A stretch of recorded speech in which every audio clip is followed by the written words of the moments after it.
Lorsque je réalise des soins ou des nettoyages énergétiques, très régulièrement, je détecte de la magie, sous différentes formes et en quantité variable.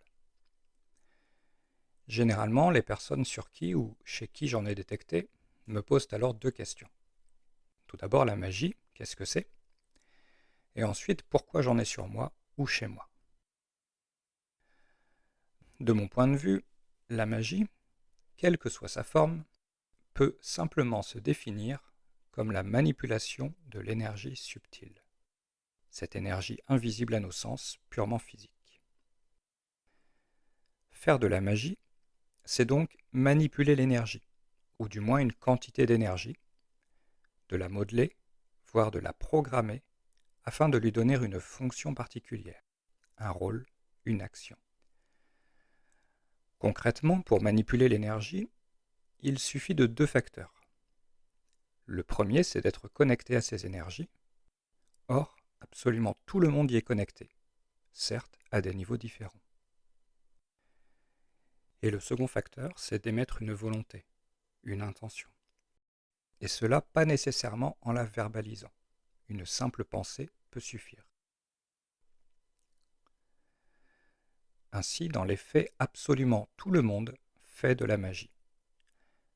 De façon involontaire pour la plupart, mais c'est tout de même la principale raison pour laquelle j'en détecte autant. En permanence, nous manipulons l'énergie par nos intentions, nos pensées, nos mots.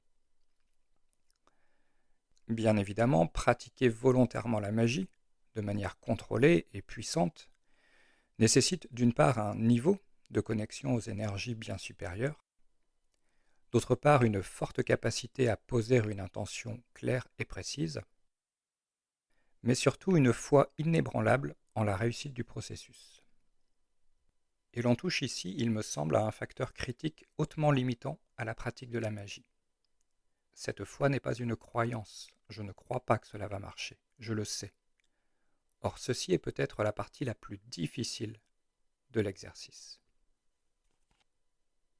Alors évidemment, si la magie peut se résumer au fait de manipuler l'énergie, ces modes d'expression et de réalisation, quant à eux, sont extrêmement nombreux.